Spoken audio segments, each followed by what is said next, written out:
Hello दोस्तों, नमस्कार। आपके अपने YouTube channel RKM take info पर आप सभी साथियों का तहे दिल से हार्दिक स्वागत। साथियों, इस वीडियो में बात करने वाले हैं दिव्यांगजन अभ्यर्थियों के लिए एक और बड़ी भर्ती के बारे में। साथियों, इस भर्ती में दिव्यांगजन अभ्यर्थियों को बम्पर भर्ती मिलने वाली है और इसमें शैक्षणिक योग्यता 10वीं पास रखी गई है। यानी जो दिव्यांगजन अभ्यर्थी 10वीं पास है वह इसके लिए ऑनलाइन आवेदन कर सकते हैं। साथ ही इसकी ऑनलाइन आवेदन की तिथि क्या रहेगी, आयु सीमा क्या है और इस पर चयनित होने वाले अभ्यर्थी को वेतन कितना मिलेगा, इन सब के बारे में संपूर्ण और सटीक जानकारी इस वीडियो में मिलेगी, इसलिए वीडियो को पूरा देखें। साथियों, दिव्यांगजन अभ्यर्थियों की टोटल 21 श्रेणी होती है, यानी 21 प्रकार की डिसेबिलिटी होती है। डिसेबिलिटी में दोस्तों 4 प्रकार की श्रेणियों में इनको विभाजित किया गया है। सबसे पहले दोस्तों इसमें होती है BLV यानी दृष्टिहीन, दूसरी होती है मुखबधिर यानी HI कैटेगरी, और तीसरी होती है अस्थि विकृत LDCP, और चौथी होती है IDMI SLD। ये दोस्तों 4 प्रकार की श्रेणियां हैं। तो राजस्थान की चाहे कोई सी भी वैकेंसी हो, इन 4 श्रेणियों में दिव्यांगजन अभ्यर्थियों की भर्ती की जाती है। तो साथियों, ये दिव्यांगजन अभ्यर्थियों के लिए बहुत ही बड़ी भर्ती है। इस भर्ती में जो अभ्यर्थी शैक्षणिक योग्यता रखता है और डिसेबिलिटी प्रमाण पत्र उनके पास है, ऐसे अभ्यर्थी इसके लिए ऑनलाइन आवेदन कर सकते हैं। साथियों, दिव्यांगजन अभ्यर्थी को चाहे राजस्थान की कोई भी भर्ती निकले, उसमें 4% रिजर्वेशन दिया जाता है और 4% के आधार पर इन 4 श्रेणियों में 1-1% के हिसाब से सीटों का बंटवारा किया जाता है। तो इस वीडियो में दोस्तों अपन बात करेंगे दिव्यांगजन अभ्यर्थी को 4 श्रेणियों में नियमित और कैरी फॉरवर्ड या बैकलॉग पदों के बारे में। तो सबसे पहले दोस्तों दृष्टिहीन BLV की बात करें तो 485 पद नियमित भर्ती का है, एक बैकलॉग का यानी 486 पदों के लिए भर्ती होगी। साथ ही मुखबधिर HI कैटेगरी की बात करें तो 448 पद नियमित भर्ती के, एक पद बैकलॉग का। इस प्रकार 449 पदों के लिए भर्ती है। साथ ही तीसरी श्रेणी अस्थि विकृति LDCP की बात करें तो इसमें 541 पद मिले हैं, इसमें 3 पद बैकलॉग के। इस प्रकार 544 पदों के लिए भर्ती हो रही है।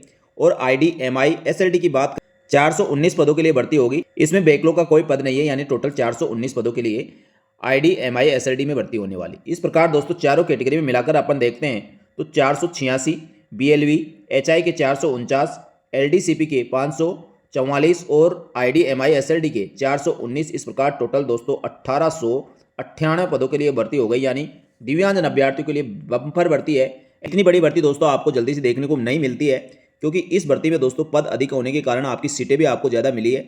और इस भर्ती में दोस्तों आप जितनी भर्तियों में आप रह चुके हैं, इसमें आपको जरूर सिलेक्शन का मौका मिलने वाला है। ये पद दोस्तों मैं आपको केवल नॉन TSP के बताए हैं, नॉन TSP के ये पद है। अब बात करते हैं दोस्तों TSP के पद कितने हैं आपके लिए।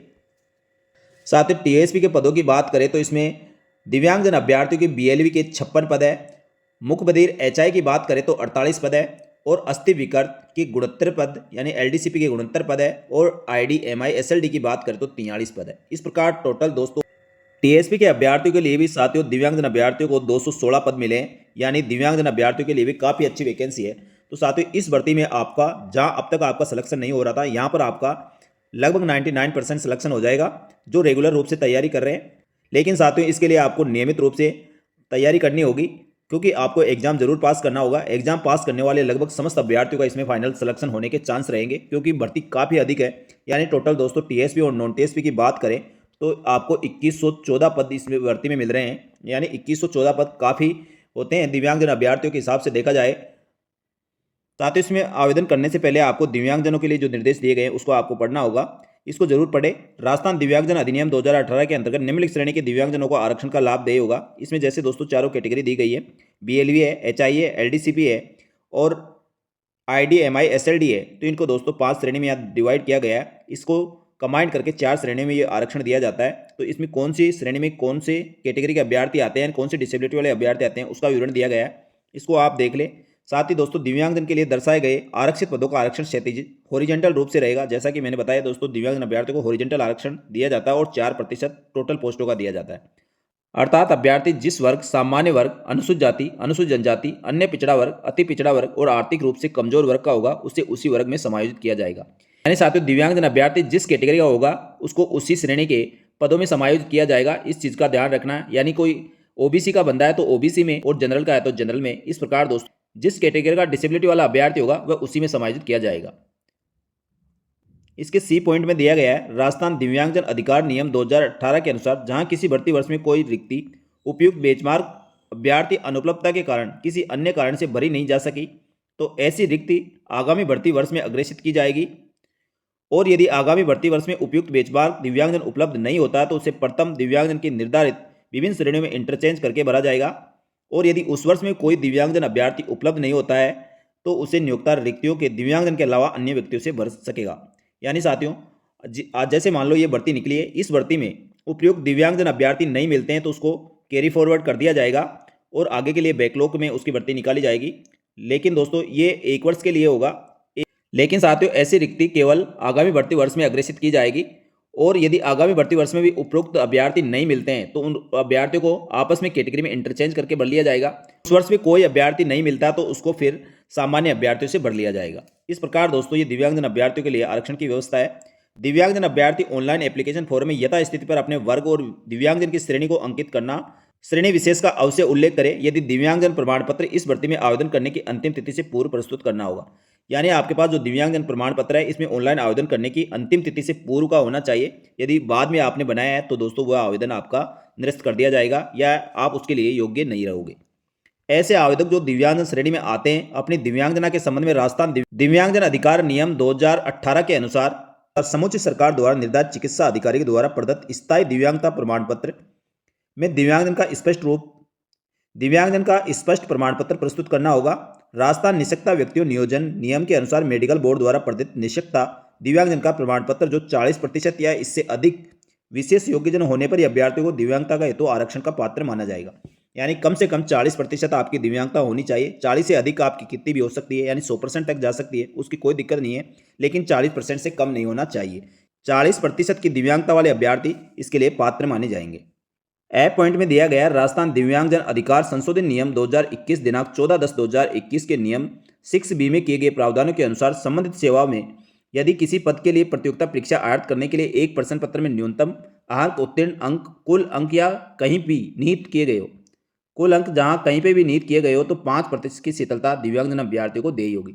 यानी जो किसी भी भर्ती में पास करने के लिए जो मिनिमम अंक माने जाते हैं उसमें दिव्यांगजन अभ्यर्थियों को 5% की छूट दी जाएगी।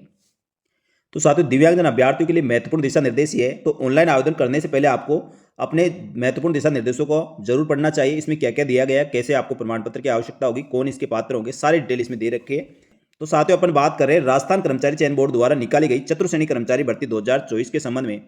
राजस्थान कर्मचारी चयन बोर्ड द्वारा चतुर्श्रेणी के गैर अनुसूचित क्षेत्र के टोटल 46,931 और अनुसूचित क्षेत्र के 5522 यानी 52,453 पदों के लिए भर्ती निकाली गई है, जो बम्पर भर्ती है। यानी सामान्य अभ्यर्थियों के लिए और दिव्यांगजन अभ्यर्थियों के लिए बम्पर भर्ती है। तो साथियों इसमें से 4% के आरक्षण के हिसाब से दिव्यांगजन अभ्यर्थियों को टोटल 2114 पोस्ट मिली है, जो इस भर्ती में दिव्यांगजन अभ्यर्थियों को काफ़ी पोस्टें मिली है और अभ्यर्थियों को इसमें सिलेक्शन के काफ़ी अच्छे चांस रहेंगे क्योंकि दोस्तों ये भर्ती काफ़ी बड़ी है। तो साथियों अब बात करें इसके वेतनमान की। वेतनमान चतुर्श्रेणी कर्मचारी पद पर चयनित होने वाले अभ्यर्थियों को पे मैट्रिक लेवल 1 के अनुसार वेतन देय होगा।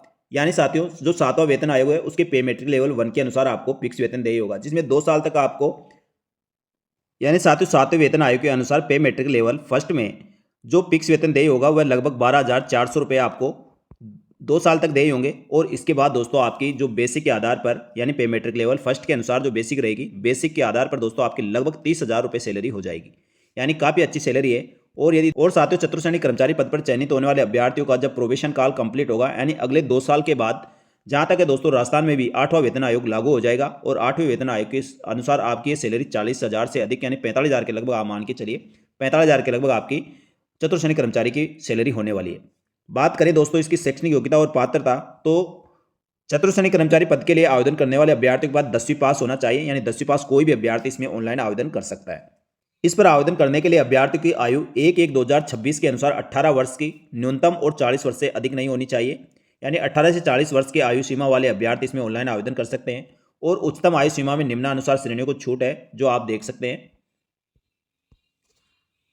और इसके बाद कई अभ्यर्थियों के सवाल होते हैं, क्या राजस्थान सरकार द्वारा अब नवचयनित कर्मचारियों को पेंशन योजना लागू होगी? तो हाँ दोस्तों, इसमें आपको नए कर्मचारियों को जो नियमानुसार राज्य सरकार की पेंशन योजना लागू है वह देय होगी। इसमें किसी प्रकार कोई दिक्कत नहीं।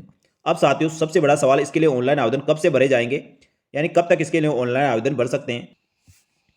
साथियों इसके लिए वन टाइम OTR रजिस्ट्रेशन, जो पहली बार आवेदन करने वाले उनको OTR रजिस्ट्रेशन करना होगा और OTR के साथ आपको फीस जमा करानी होगी, जो जिसके लिए 21 मार्च से लेकर 19/4/2025 तक आप इसके लिए ऑनलाइन फीस जमा करवा सकते हैं और वन टाइम OTR रजिस्ट्रेशन कर सकते हैं। साथियों ऑनलाइन आवेदन करने के लिए आपको 21 मार्च 2025 से लेकर 19 अप्रैल 2025 की मध्य रात्रि तक आप इसमें ऑनलाइन आवेदन कर सकते हैं। तो साथियों, जो भी इसमें ऑनलाइन आवेदन करना चाहता है और जो चतुर्थ श्रेणी कर्मचारी में रुचि रखता है, दोस्तों नौकरी को छोटी या बड़ी नहीं होती है, एक बार नौकरी मिलनी चाहिए। तो आपको दोस्तों इसके लिए पूरा प्रयास करना चाहिए, क्योंकि ये बहुत ही बड़ी भर्ती है। राजस्थान की इतनी बड़ी भर्ती दोस्तों आपको देखने को नहीं मिली होगी। तो इसके लिए ऑनलाइन आवेदन और परीक्षा शुल्क जमा कराने की तिथि 21/3/2025 से लेकर 19/4/2025 की मध्य रात्रि तक आप इसके लिए ऑनलाइन आवेदन कर सकते हैं। साथियों, परीक्षा का आयोजन किस प्रकार रहेगा? तो बोर्ड द्वारा चतुर्थ श्रेणी कर्मचारी के उक्त पदों पर भर्ती परीक्षा 18 से लेकर 21 सितंबर 2025 को कंप्यूटर आधारित सीबीटी और टैबलेट आधारित टीबीटी या ऑफलाइन या ओमार सीट आधारित ये परीक्षा करवाई जाएगी। यानी साथियों, इसके लिए ऑनलाइन आवेदन करने के बाद आपकी 18 से लेकर 21 सितंबर के बीच आपकी ये भर्ती परीक्षा करवाई जा सकती है। यानी इसके आपके ऑनलाइन फॉर्म दोस्तों 21 मार्च से शुरू होंगे, जो 19 अप्रैल तक चलेंगे। तो आप आवेदन करें और इसकी तैयारी अभी से शुरू कर दें, क्योंकि दोस्तों परीक्षा समय आपको दे रखा है। परीक्षा आपकी सितंबर में होगी और राजस्थान कर्मचारी चयन बोर्ड द्वारा जो परीक्षा कैलेंडर जारी किया गया है उसी के अनुसार समस्त भर्ती परीक्षाएं करवाई जा रही है। तो ये भर्ती परीक्षा भी समय पे होगी, इस चीज़ का आपको ध्यान रखना है। बाकी दोस्तों, ऑनलाइन आवेदन करने की सारी प्रक्रिया इसमें समझाई गई है। आप ऑनलाइन आवेदन करने से पहले सारी गाइडलाइन को जरूर पढ़ें और उसके बाद ही ऑनलाइन आवेदन करें। और दोस्तों, ऑनलाइन आवेदन करते समय अपनी समस्त पर्सनल डिटेल और शैक्षणिक योग्यता की डिटेल सही तरीके से भरनी है। किसी प्रकार की इसमें कोई त्रुटि नहीं रखनी है, क्योंकि राजस्थान कर्मचारी चयन बोर्ड अब केवल 2 ही बार अपने फॉर्म में संशोधन का मौका दिया जाता है, जिसमें दोस्तों पूरा संशोधन आप नहीं कर सकते, कुछ ही चीज़ों का संशोधन करने का मौका मिलता है। इसलिए आप किसी प्रकार की गलती ना करें और सही और सटीक फॉर्म भरने के बाद और आप उसको वेरीफाई करने के बाद ही उसको फाइनल सबमिट करें। चतुर्थ श्रेणी कर्मचारी पद के लिए जो सिलेबस दिया गया है वह इस प्रकार रहेगा। साथ ही इसमें टोटल पर्सन आपके 120 क्वेश्चन आने वाले हैं और 2 घंटे का आपको इसमें समय दिया जाएगा। इसमें सामान्य के हिंदी की बात करें तो 30 क्वेश्चन, सामान्य अंग्रेजी के 15, सामान्य ज्ञान के 50 क्वेश्चन आएंगे। इसमें दोस्तों भूगोल के 10 क्वेश्चन रहेंगे, इतिहास, कला, संस्कृति, राजस्थान के 10 क्वेश्चन, भारतीय संविधान, राजस्थान राज्य के विशेष संदर्भ में राजनीतिक प्रशासनिक व्यवस्था के 10 क्वेश्चन, सामान्य विज्ञान के 5 क्वेश्चन और समसामयिक के 10 क्वेश्चन और बेसिक कंप्यूटर के 5 क्वेश्चन और सामान्य गणित के 25 क्वेश्चन का टोटल 120 क्वेश्चन आपको इस पेपर में देखने को मिलेंगे। साथ ही इसमें ऑब्जेक्ट टाइप के क्वेश्चन होंगे, मिनिमम मार्क्स 200 नंबर के होंगे, क्वेश्चनों की संख्या 120 होगी, 2 घंटे का समय दिया जाएगा और 1/3 इसमें नेगेटिव मार्किंग रहेगी। इस चीज़ का आपको ध्यान रखना है और इसी के अनुसार तैयारी करनी चाहिए। तो साथियों, ये सिलेबस रहेगा, सिलेबस के अकॉर्डिंग आपको नियमित रूप से तैयारी करते रहना है। तो साथियों, इस प्रकार राजस्थान सरकार की दिव्यांगजन अभ्यर्थियों के लिए ये बहुत ही बड़ी भर्ती होगी और दिव्यांगजन अभ्यर्थियों के साथ ही सामान्य अभ्यर्थियों के लिए भी काफ़ी अच्छी भर्ती है और ये काफ़ी समय बाद आ रही है दोस्तों। इसमें डिपार्टमेंट लगभग 100 से अधिक डिपार्टमेंट है जिनमें चतुर्थ श्रेणी कर्मचारियों की भर्ती होगी। तो साथियों, इस भर्ती के संबंध में आपके मन में और कोई भी पर्सन डाउट हो तो आप कमेंट करके बता सकते हैं, उसके समाधान आपको बताया जाएगा। तो साथियों, मेरे द्वारा दी गई ये जानकारी आपको अच्छी लगी तो वीडियो को लाइक जरूर करें और अपने अन्य दोस्तों को भी शेयर करें। तो साथियों, इसी प्रकार राजस्थान सरकार की समस्त भर्तियों की संपूर्ण सटीक जानकारी के लिए हमारे यूट्यूब चैनल व Telegram group RKM take info को जरूर ज्वाइन कर ले। साथ ही बेल आइकन जरूर प्रेस करें, जिससे नई वीडियो का नोटिफिकेशन आपको सबसे पहले मिल सके। जल्दी मिलेंगे दोस्तों एक और भर्ती की नई जानकारी लेकर, तब तक के लिए धन्यवाद। जय हिंद, जय भारत।